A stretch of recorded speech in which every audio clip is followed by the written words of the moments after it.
Most egy kis csak hogy meg ne sárkulja.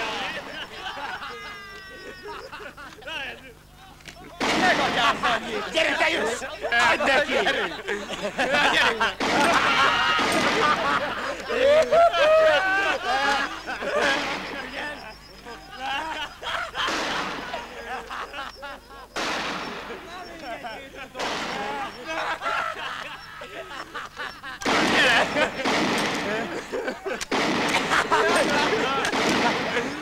Jaj!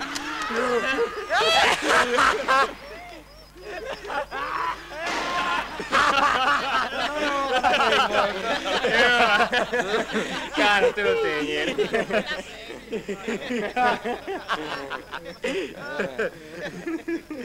Miért lövöldöztetek a fiamra?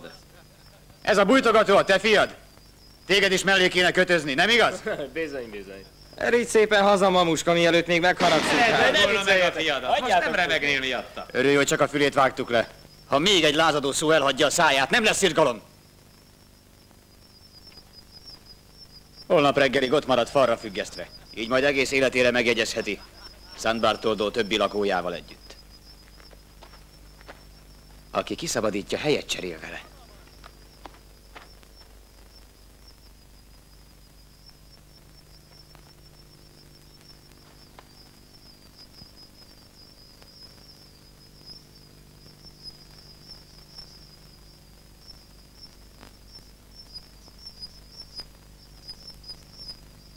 Geronimo, hallasz engem? Segíteni fogunk.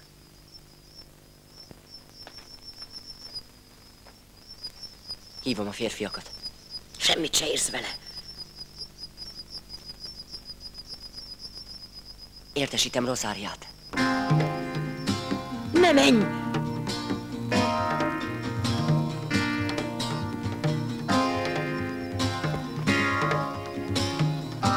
Geronimót kikötötték!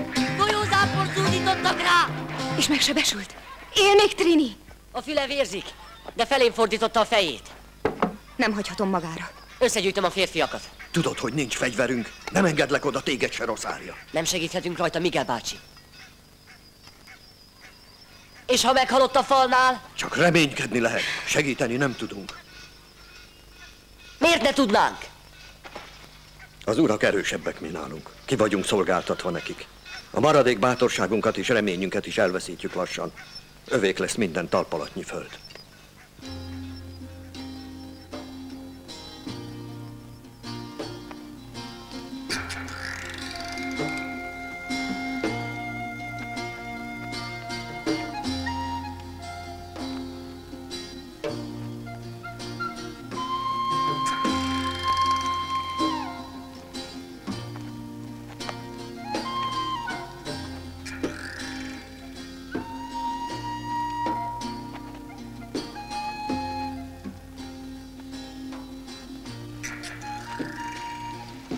Nem segíthetsz rajta.